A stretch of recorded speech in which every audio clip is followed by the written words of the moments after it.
So Happier Architects, and I call that HIME, highest impact minimum effort. I think that don't pursue happiness, pursue happier. Don't pursue perfection, pursue progress.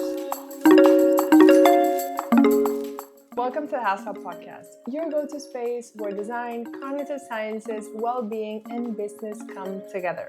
I'm your host, Monica Costa, and today you're tuning into an expert conversation where we bring in brilliant minds from around the world to explore ideas and experiences shaping the future of design and human well-being. And today, I'm joined by Frven Lim, an architect, author, and well-being strategist whose work bridges design and human flourishing. Originally from Singapore and now based in London, Frven is the founder of the Academy for Happier Architects, home of the WHAD movement, well-being and happiness through architecture and design. He's also the author of a book titled the same way, Well-being and Happiness Through Architecture and Design, WHAD, and also for Happier Architects, Strategies for Meaning, Success, and Well-being. A timely invitation to align design with well-being, where we at HAUS actually had the honor to contribute our perspective. It's a must-read, and one that I would really highly encourage you to add to your collection. In our conversation, Frven opens up about his personal and professional journey, how his work in large-scale architectural projects and his passion for mental well-being converged into a mission to create happier, healthier architects and spaces. This episode is grounded, human, and full of insight. We explore themes of resilience, authenticity, and what it truly means to embed happiness into design, looked as a guiding metric for meaningful impact rather than aesthetic choice alone. This podcast is powered by HAUS, born from its mission to guide designers in creating spaces for well-being, grounded in cognitive sciences principles. Let's dive in.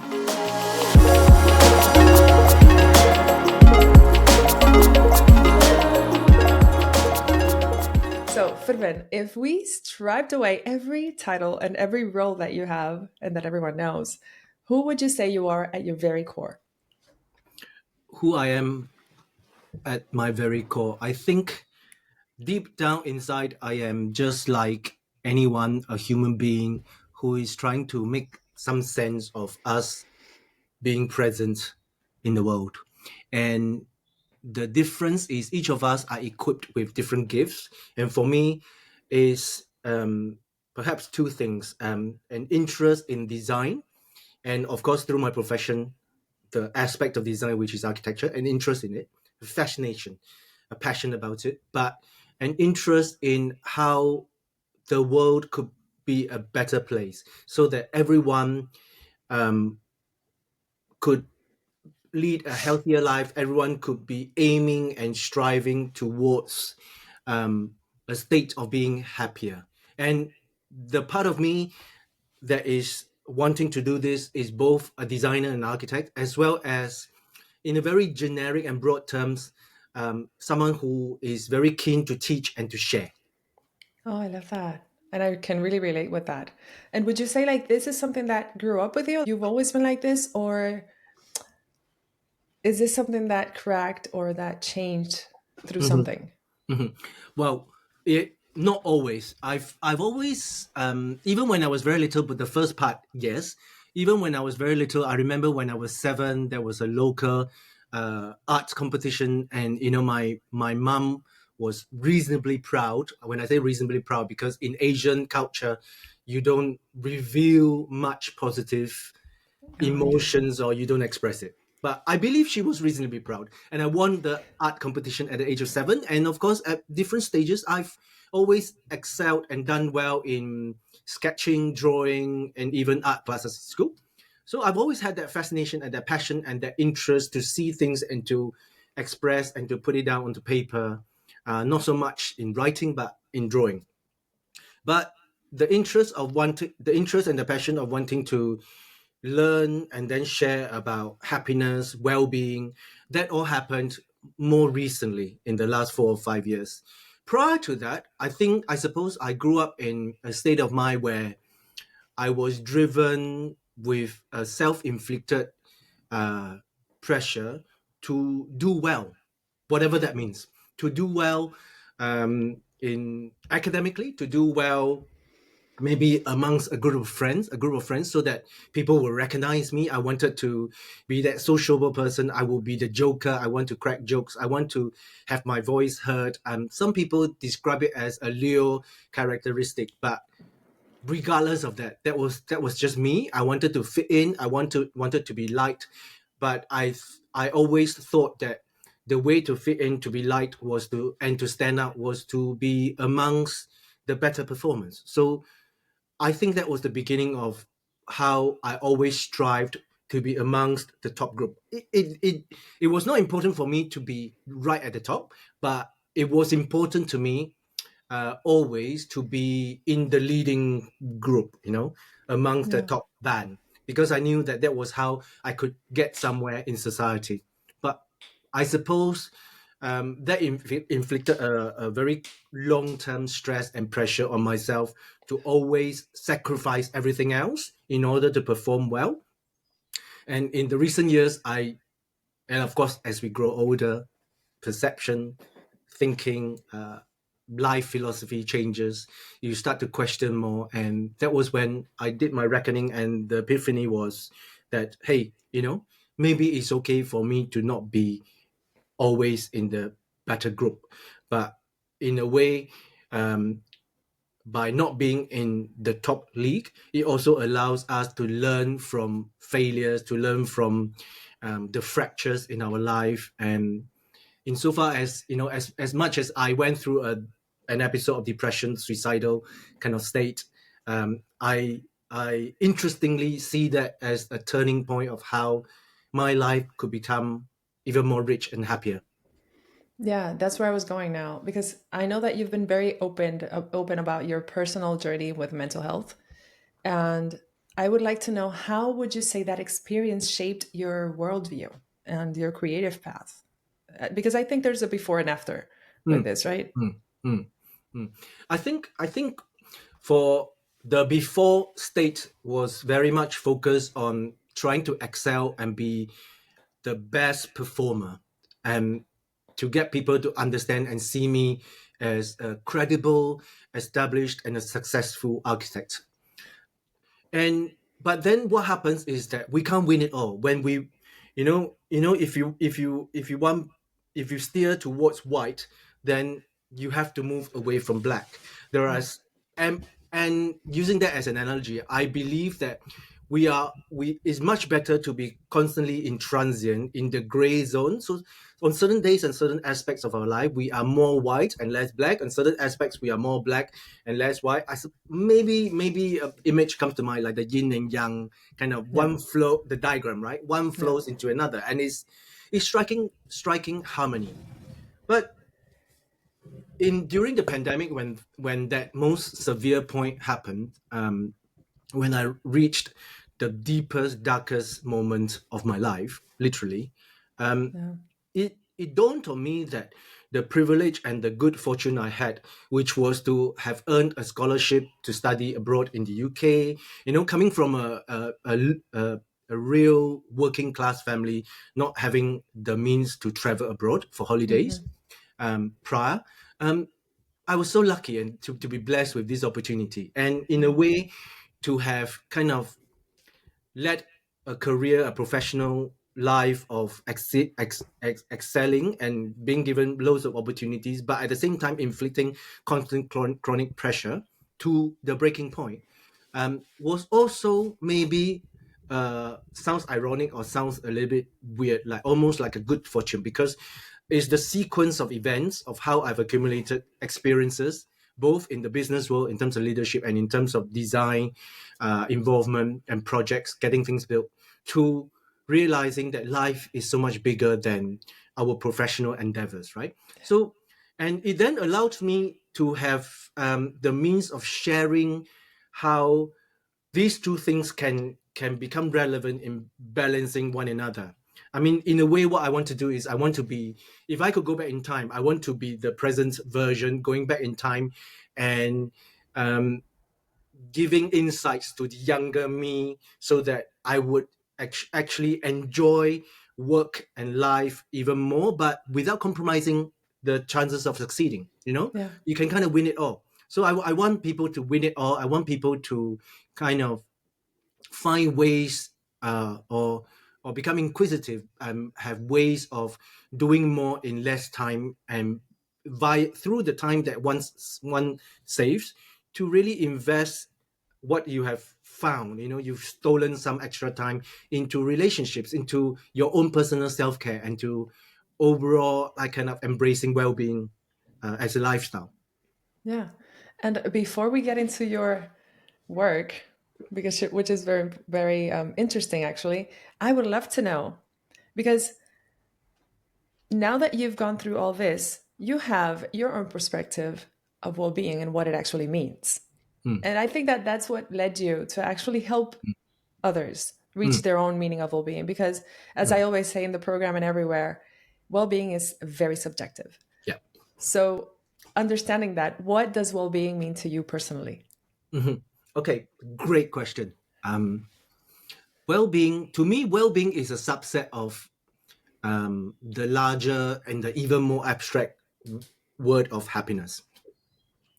I know that happiness, technically speaking, is the noun, but I prefer to use the word happier, because I think happiness has in a way too strong connotation to like a destination. I prefer happier because happier gives a closer, or I feel a more productive understanding of constantly in motion and in progress, like a Yeah. journey. So happier. So well-being as part of happier. I mean, happiness is defined in my first book as a combination of experiences, growth and learning, and meaning and purpose, EGM. So if Mhm. anyone is listening and you're a businessman, you have an AGM, but once in a while when you have something important, you call an EGM, which is an extraordinary general meeting. Something's really urgent, important, you need to call it EGM. You can't wait for the next AGM. EGM, experiences, growth and learning, meaning, purpose. And all of this are part of how we as human beings are hardwired, partly partly for survival, partly to thrive. Yeah. Because I suppose when we thrive, we survive. It's part Yeah. of, but survival in the uh, hardcore sense of like running away from your predators or not getting killed. But to thrive meaning, we live in a tribe, we have a community, and well-being becomes one of the very important aspects of our human quest for happier, because well-being embodies aspects of how we live, where we how and also where we live, and Mhm. specifically because of the background of being a designer and an architect, I started to get really intrigued with the connection between our state of mind, the habits and the routines that we have, with the spaces, the spatial carcasses that we operate in. Yeah. And because the spatial carcasses of us as modern human beings is, I mean, we are indoors for 90% of the time. The rest of the 10% we are outdoors. But I think a super negligible part of it is in the true sense of nature, as in untouched nature. Most of the time, we are in environments that are shaped by human beings, Yeah. curated or shaped by human beings, and my first book was to articulate and to help people to understand that. But it dawned on me, which was the spark for the second book, that the people who are involved in creating these environments are the architects or the larger group of spatial designers. And it becomes important for architects and spatial designers to be in a state of positivity, to Yeah. be happier architects, because happier architects will be keen and enthusiastic to create spaces that are good for general well-being, for people to enjoy, for people to appreciate a healthy lifestyle. So happier architects. And I feel that this is the space that I want to invest and to work on. And going back to your previous question, I've done the more traditional architecture for 25 years. I suppose God has a sense of humor, because at around when I was 50 ish, after 25 years or so, that was when the critical moment happened, Yeah. and I could see that I was going to do another 25 years of my next stage of career onto something that in a way leans on the foundation of the first 25 years but has a brand new spark, which is to grow the world to a happier place by working on inspiring more happier architects and spatial designers. Mm. Okay, so for you, well-being is very linked to your mission of just spreading joy in a way, Yeah, spreading the consciousness of what actually well-being is for everyone, yeah. and making everyone understand that this is subjective. You should just find your own way, your own meaning of well-being, and pursue that kind of. Yes, Um, well-being is part of a broader ambition of seeking happiness, a journey of constantly moving towards a happier state.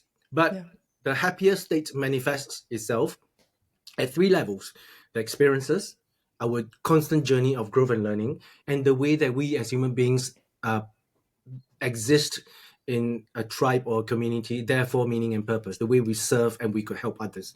So hmm, well-being involves us taking care of ourselves both physically and mentally.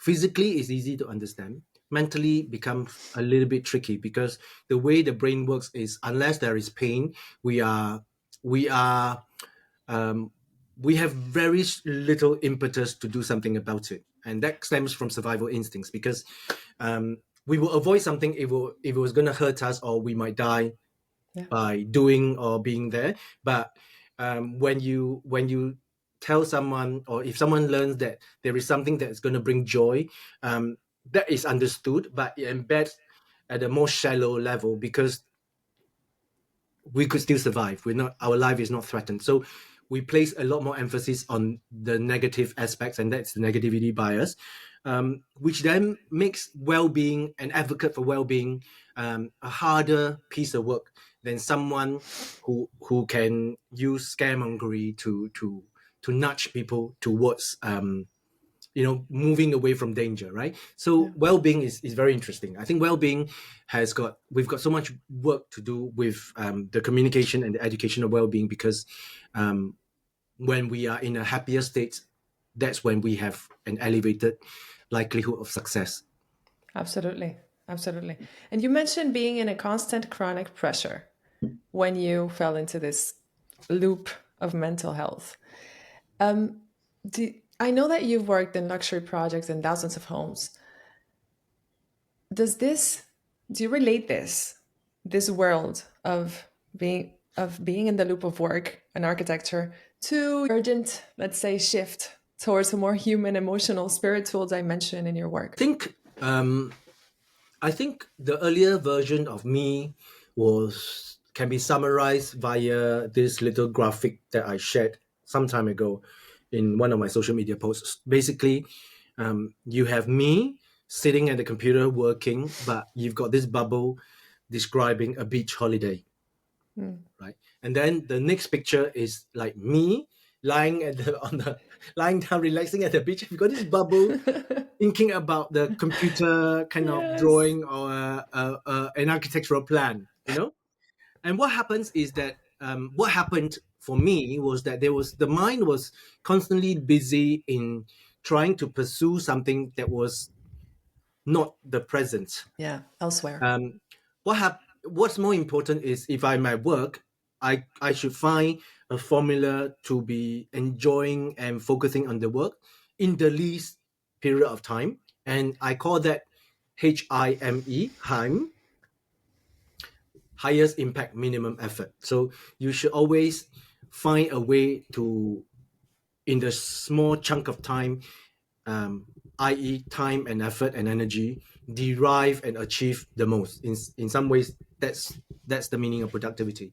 But then at the same time, when I'm on holiday, I should be completely on holiday and not worry about work, or the majority of it, at least. And this not being present causes a problem because we we tend to feel that we're not getting the benefit of being where we are. So when I'm at work, I'm not really being productive. When I'm on holiday, I'm not really feeling like I'm giving myself a chance to relax and to recharge. It's almost like as if um, whatever I was doing, my mind was trying to spend some resources on something else in parallel. Yeah. So, but the problem with this was that it wouldn't be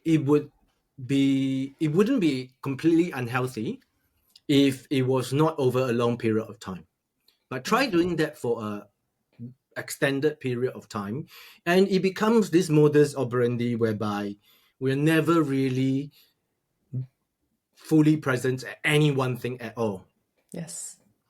And that's extremely unhealthy because over when this exercise or this practice becomes prolonged over a long period of time, the inefficiencies and the tendencies of how it becomes the rudimentary norm that there is no other version that you can switch yourself to can inflict little fractures in the way that we are being able to fully experience where or what we are at. Yes. In my from my personal experience and in my version of the story, it was about juggling the work but also trying to hit the financial targets, right, as a Yeah. business. So when that anxiety and that stress goes on for a long period of time, it becomes very difficult to snap ourselves out onto a state of positivity. So much so that we worry about things that is completely out of our control. Yes. And the intellectual mind is able to process and tell ourselves that it's out of our control. You can't do anything about it. But you're perpetually dwelling on this negative scenario that's going to happen. And guess Yeah. what? This is really unwise because what our mind visualizes will actually our actions are actually leading us towards it. So it becomes like a very bad self-fulfilling prophecy. The moment when I decided that this is like bad and I had to take a severe or a big step towards it is you when I made a deliberate effort to spend time with my two daughters who were younger then, and and you can see and you can understand something that is very joyful and really funny that's happening in front of you, but none of the facial muscles or the muscles even in the heart could really smile. Mm-hmm. So that becomes really scary and becomes really sad. I mean, pardon the Yes. pun, because you know that you can sense that something is funny, but you can't really be in it, in that joy or experience Yeah. that laughter. You because every single bit of the muscle has been trained to not do that, right? Because it's Yeah. been kind of abused and there hasn't been the chance of sometimes having positive emotions, sometimes having negative emotions. That's what being a human is about. I mean, being a human is not always about being happy perpetually, permanently, because Yeah. then you wouldn't experience that joy anymore because it's the relative Yeah. comparison. So so that becomes very dangerous, and it happens when I put myself through an extensive and a really prolonged period of distancing myself from being present. Mm. And what then is required is a more severe intervention. Like you can't just if your motor car has been neglected, has not been given the TLC for a long time, Mm-hmm. you can't just squirt some WD-40 on it and expect it to work like what it was when it was Yeah. new, because too many parts has been neglected for a long time, and that is the thing that we have to avoid. It's perfectly okay to stretch our system mentally and physically, but there has to be a rhythm and some scheduling of when you stretch and when you kind of relax and let the nourishment rebuild itself or do some minor self repair.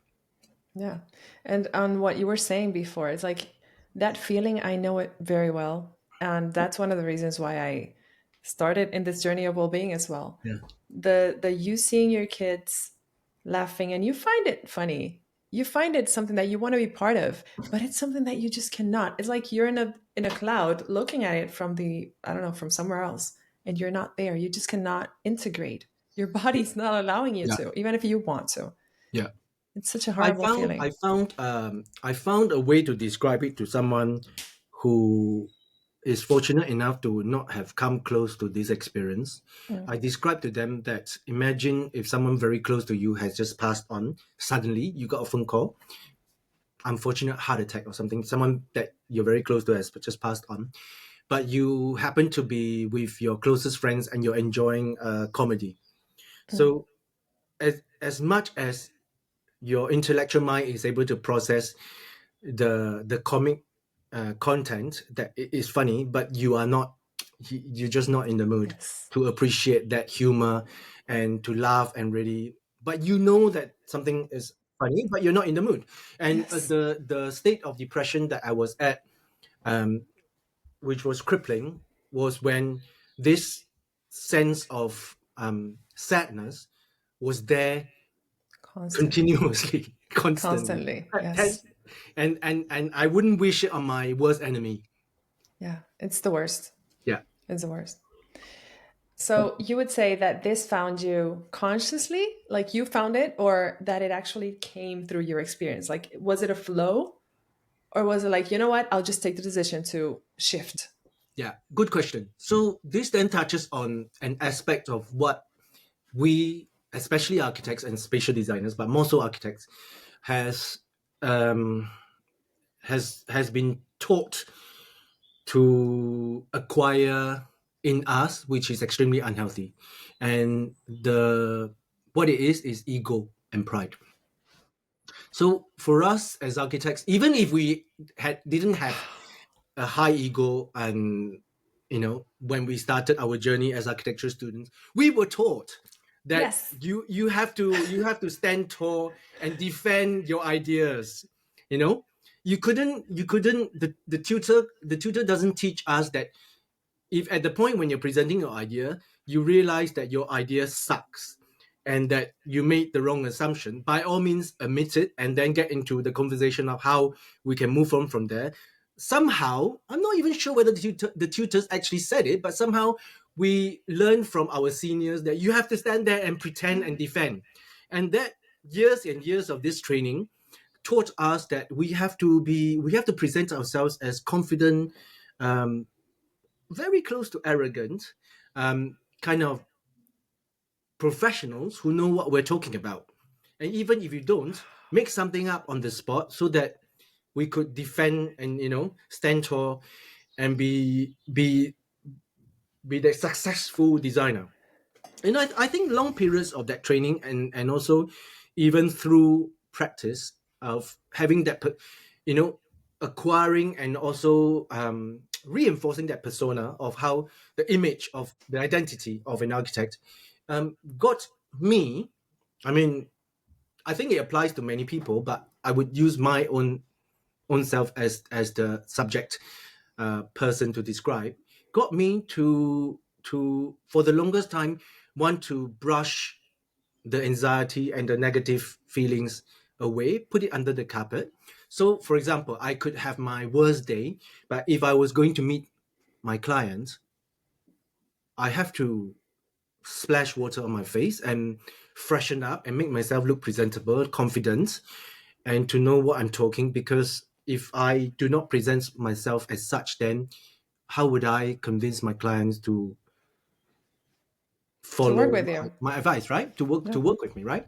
And so that at the on the personal side of things, that doesn't help us because we are constant. We want to kind of we don't want to. We are in denial. We don't want to face the real challenges we have as an individual. It becomes a tricky thing because, like, in some ways, how I had to operate was I wasn't being truly authentic to myself, because it was like the architect professional Frven has to be this person, um, more packaged, more confident, clued up, whereas the real person wasn't necessarily such. And I think it's almost impossible that you can have this. this person, it's impossible that you can have a human being who is perpetually confident, right, no mistakes, can preempt everything that will go wrong. It's not possible, right? So when I was in my worst state, I didn't want to deal with it. I do not know why there's fireworks, but I didn't want to deal with it, and I tried all kinds of so-called proper techniques of like sports and various other things, and in some ways I still do it now. But then I had to take a more. I had After much reading, I realized that basically this motor vehicle has been neglected. Too many parts has been neglected for a very long time, Yeah. and that was when I took medication. But after almost 6 months of exploring everything else, I realized that I need, if you have a cocktail machine, and this cocktail machine makes all kinds of different chemicals, and the cocktail machine is so intelligent that it knows how to balance different things at different times, right? Because just like we have to have stress because we have to survive. So there is positive stress and there's negative stress, but we need also some dopamine to make us feel positive and encouraged. So you need a mixture of all kinds of chemicals. But if the cocktail machine has been neglected for a long time, the like the tubes where everything is working is all clogged up and doesn't work. We can't just grease it lightly. We have to maybe even introduce some new tubes so that different bits of chemicals can supplement each other. It's no different from how maybe if we have been unwise and we did not take care of our, the cholesterol level, and the arteries get choked up, then you need some extra intervention. Therefore, it is important to go for in the UK, we call it the MOT for cars. Is an annual test that you need to have your car inspected and to do a little bit of servicing every now and then, so that we could prolong the healthy use of us, right? And if we want to live long, then we want to live long in a healthy and in a positive and happy state. I don't think anyone wants to live long and be living years of bed. misery. Yes, absolutely. Okay, so you started talking about this happiness and well-being and happiness in architecture and mentoring or consulting architects towards a more happy, towards a happier Yeah, state, yeah, right? Were there any resistance or questioning that you faced at the beginning of this journey? Because I know this is something that architects, yeah. as you mentioned, with their Yeah. ego and our ego, I'm an architect as Mm, well, mm, mm, mm. we don't always tackle or take into account. So when you Mm. talk about happiness and all this, is there any resistance? So definitely, and even today, constantly, because of our upbringing, because our training, architects choose to define happiness as a state that we will acquire when we are successful, when we are famous, when our business thrives and we're making loads and loads of money. But there's very few and far between, and in fact, even in a way, in today's era, is a completely different world to maybe the 70s and 80s, and it becomes really really difficult for someone to understand that success doesn't bring you happiness, but it is actually working on your own happiness that will bring you an elevated chance that you will succeed. But architects being architects, is difficult for us to appreciate that because we deem happiness to be a fluffy thing. In fact, not just architects, everyone deems happiness to be a fluffy thing, which is why it becomes important to define what happiness is. Happiness is a state of us enjoying being present and feeling and having a notion in our mind that things are going towards a state of being better, right? Yeah, yeah, If you ask any parent what if like there is only one thing that they can wish for their children, I think most parents will, and there's only one thing, I think very few of them will choose anything other than I just want my Yes. child to be happy, to be Yes. satisfied, to be happy, to be in a state of mind where they can feel joy and they are optimistic and they think that they feel that everything is going to be all right. Yes. So for the longest time, there's been debates on so what does happiness mean, and I feel that to the architects, and I've begun to devise that to the architects, one way to make it convincing or one way to open up the dialogue is to help people to understand how being in a state of happier can actually give them a higher chance of success.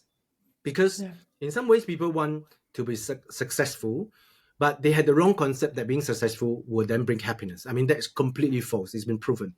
But in some ways, what I want to steer people towards is you should be working on happier. And by the way, if you're happier, you will get success. But the interesting thing is when you work on happier, your notion of success might change as well. Because we then it might not well, the moment invest in yourself and you work on happier, you start to realize that actually my new definition of success isn't being on the front cover of Monaco anymore. That's not important to me anymore. And it's very interesting because so is this kind of how we define which bit of our energy we want to invest in. And I also feel that I am passionate about working on happier architects because I think happier architects will, like I mentioned before, will create much better uh, spatial environments, and that is very, very important in today's world. Talking about happier architects, I know that you've written two books, right? The first one was all about the movement of WHAD, so well-being and happiness through architecture and design.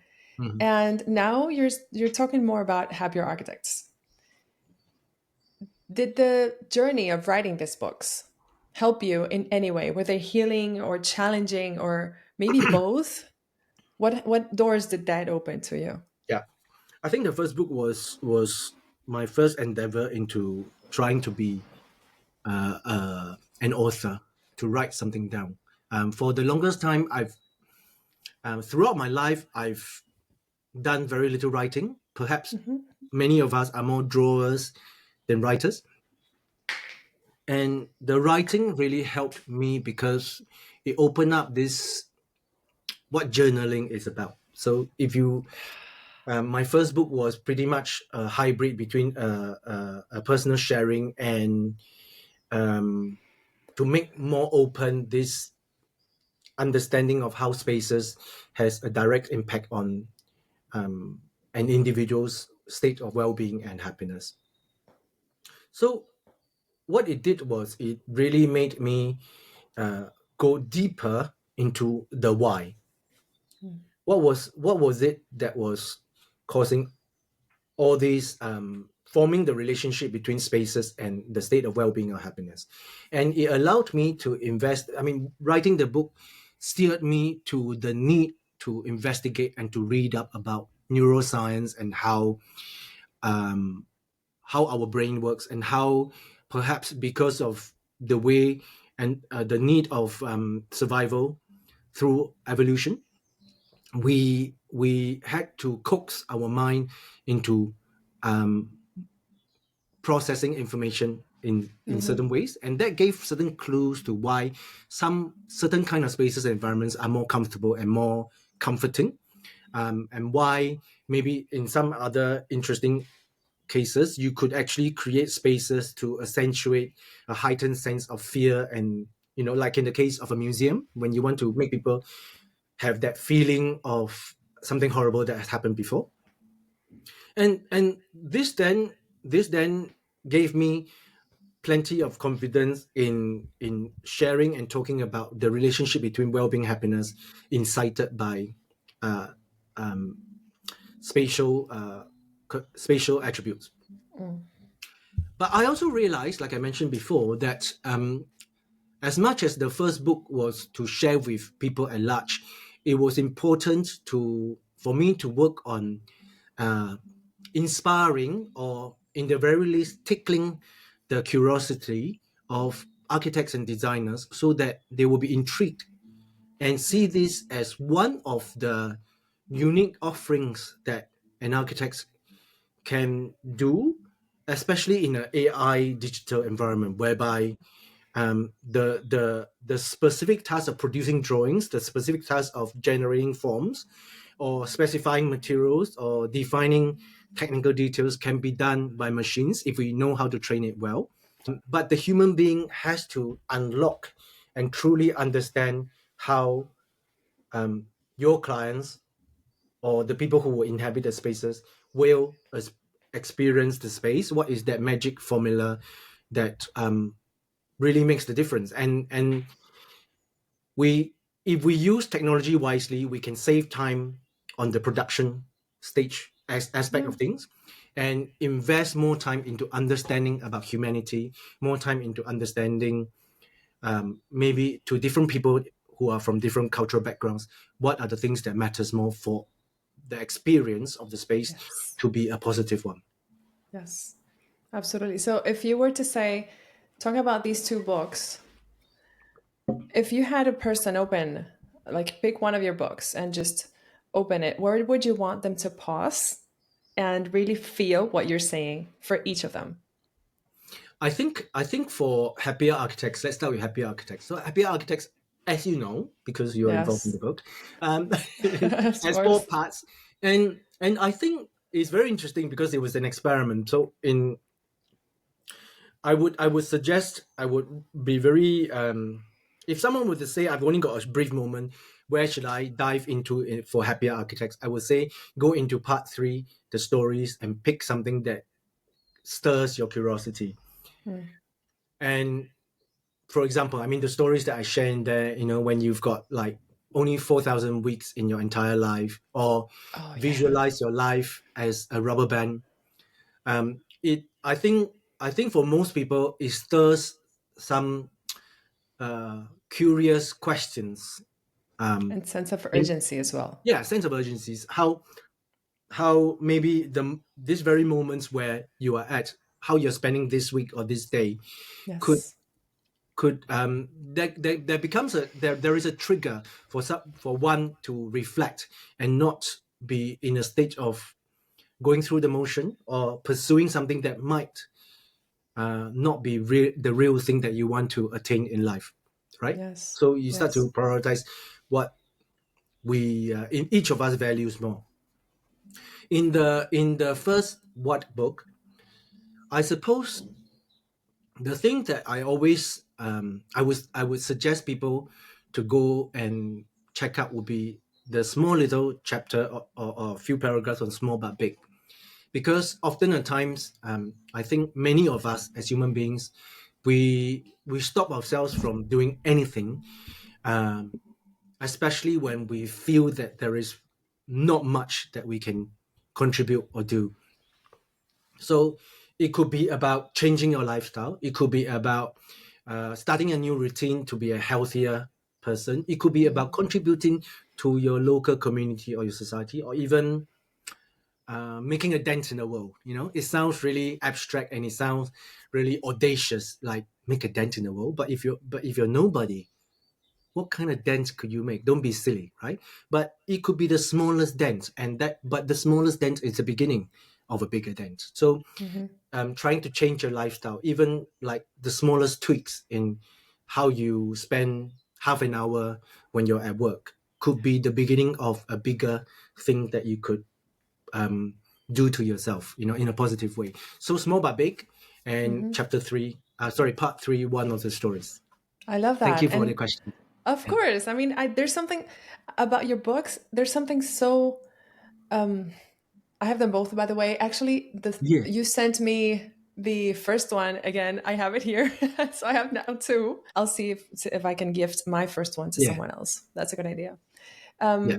But actually, it's a good idea to just take your message out there and make people like read your books because they have something very personal in them. I feel like you're Mm, just talking to thank me you. when I read it. Yeah. So I think it's a very good read because it grounds you at the same time that you feel like you're speaking to a friend in a way, you know? Yeah.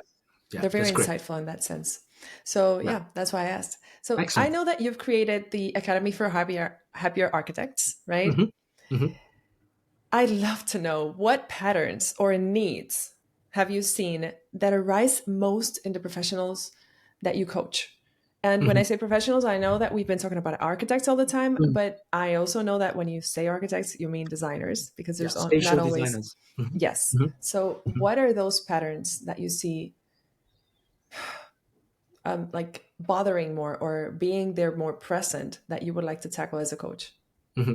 or the I mentor? think I think the short version of it, there's this very interesting spiral that I've observed through my surveys and through the conversations I've had, is that most people do recognize that we are in a constant state of stress. And most people, especially in the recent years, have started to become aware of this word burnout, but it becomes almost like a dirty B word that we don't want to talk about, because in a way, like I described earlier, because of our ego and our pride, the fact that we have to be a super confident and a super knowledgeable person, especially for architects, we don't want to talk about stress and burnout Mm, in so much so that we want to clean it away from our vocabulary as much as possible. Because if we accidentally say that in when we're with in in the professional life, then we we identify as not a positive thing. mm-hmm, So what is important is for us to bring it to the mainstream, as it has, as it has been achieved, especially of late in various other parts of life at large. But to make it something that is almost like an offering, something that is a topic of offering, because we understand what stress is, because we understand what burnout is, because we understand what mental and physical well-being is. Therefore, we are a sharper designer. mm-hmm, We are able to design and conceive spaces that are going to help the person who's going to occupy the space thrive and become a healthier person, right? So the mode of communication becomes really important. I've observed that increasingly so people are more open to getting more knowledge about it. Not so many are keen to do anything about it yet. And my approach to getting people to take action is using the other side of things. So that's where HIME comes from. So for example, today I've got a webinar, and we are talking about how do you use AI to speed up your design workflows. mm-hmm.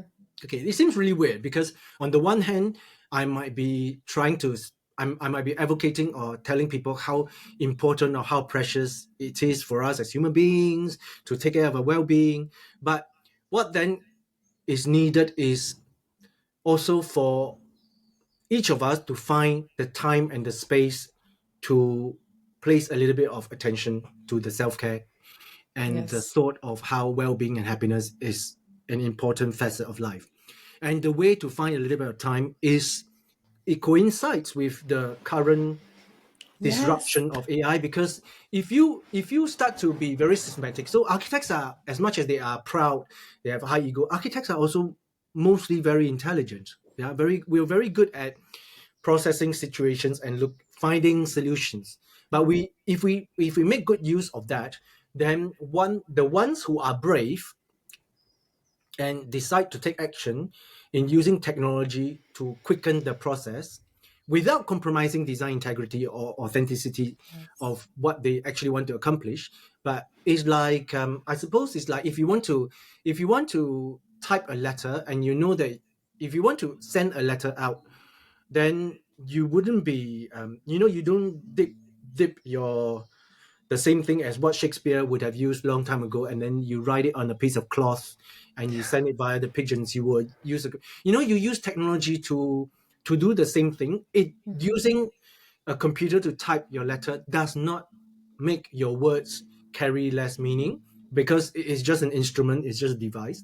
So similarly, in today's webinar, for example, I'm sharing how which are the bits of our design workflow that one could choose to make so much shorter and so much faster, and maybe even incite more design exploration.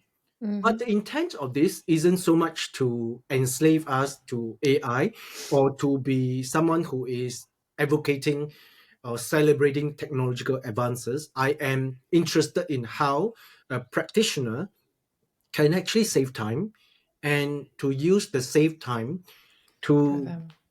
yeah, for themselves or Yeah. to leave the office earlier, Yeah.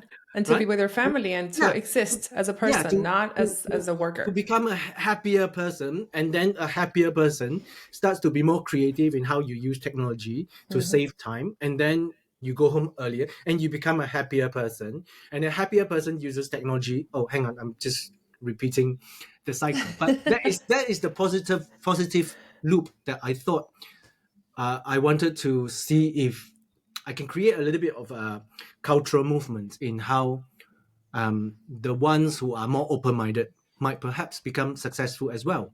Yes. And when Yes. it's like it's difficult to say to see which is the beginning. Do you become more efficient and therefore you become happier? But if you're happier, you become more productive and you actually do better work. If you do better work, your business will thrive and be more have a higher chance of being successful. When you're successful, you're also happier. But if you're Yeah. happier, it's like It's a loop. changing the direction of the turning to get us away from long horrible hours of work and feeling down and having to pretend to be somebody that we're not is not the real person, right? Yes. Is trying to change the gears towards a positive loop. Yes. I love that. I actually had not seen it like that. But if all of us see technology and AI with that purpose, it really saves time. And it's just a matter of learning how to use it efficiently and Yeah, not hindering perspective as a designer, that's right. not just staying like many people do, like, with the ChatGPT and the captions in social media and all this, like they take Yes. whatever ChatGPT says and they put it there without a soul in a way. Yeah. If Yeah, you you're right. do intervene with what AI is giving you, it's just helping AI. Like it's like a loop. Yeah. You help AI, Yeah. AI helps you, Yeah. and then it still has a soul. It still has your signature in it, but you're still saving time and you're still creating something for yourself, not only for someone else. You know. That's right. Yeah. And the amazing thing that I want to achieve is we end up going deeper and doing better, whichever it is that we're trying to do, i.e., Hmm. for example, the project or that proposal that we're making for our client. But at the same time, we save time so that we can be in a state of better balance, right? Yes. Because when we are in a state of imbalance, when we are highly strung, when we are anxious and we feel that we cannot lose these projects because we have to pay the bills, that's when we will forego the real positive impact that we could potentially deliver at the expense of trying to win the commission. But instead, if we can become more efficient using technology at each of the steps, the Hmm. appropriate steps, not every Yeah. single step, then we can dedicate more attention to how we can do things better. Yeah. And actually in your second book you're talking about that, something like that, that Yeah, it's yeah, yeah. and you ask us, the people that do intervene there, like to tell you why we believe that it's important to have happier architects working on projects to deliver the right ones.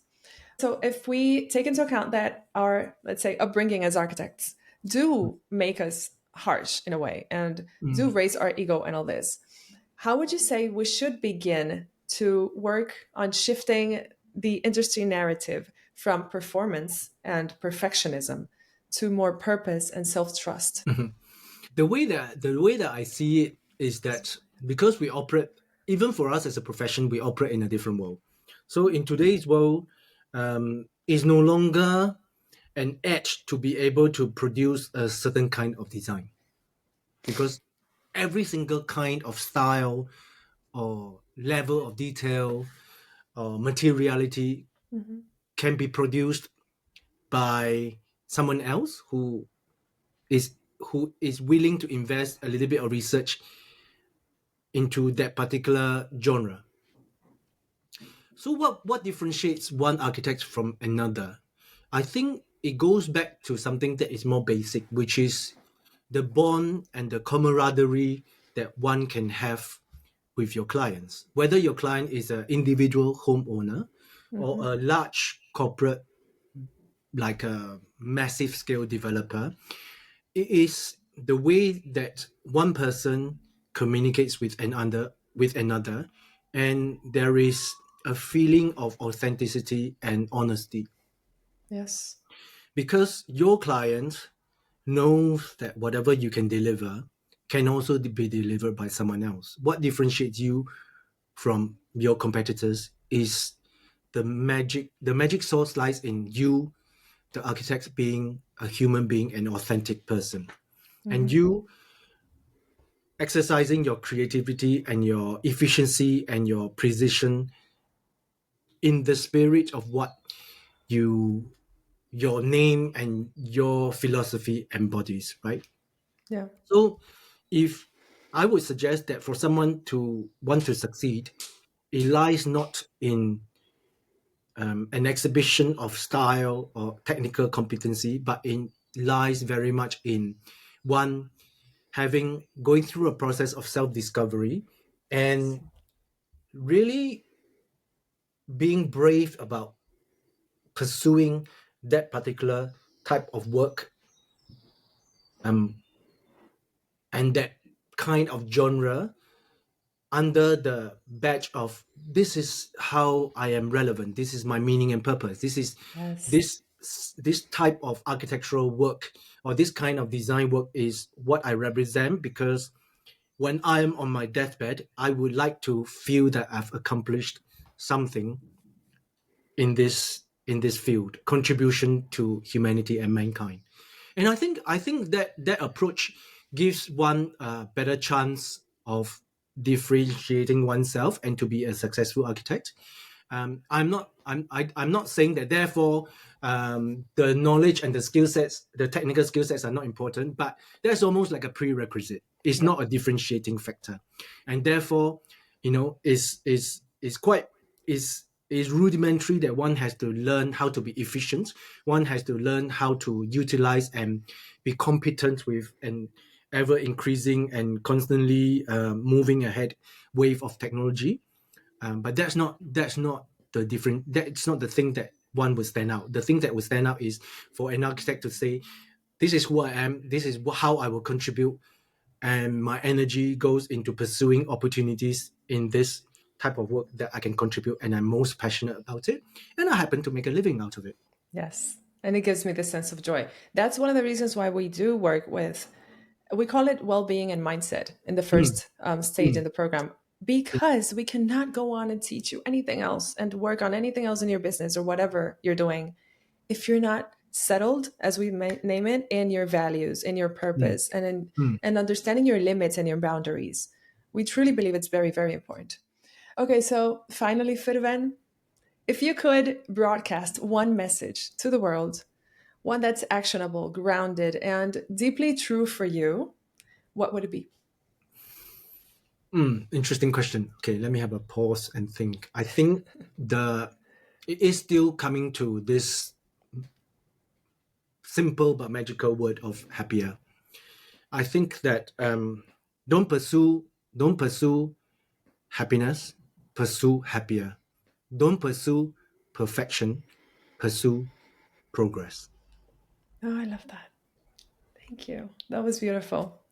Well, thank you, Ferran, for being here with us, for You're most welcome. It's a privilege. bringing us so much wisdom and so much insight into what well-being is, what us as designers should be tackling to do a better work.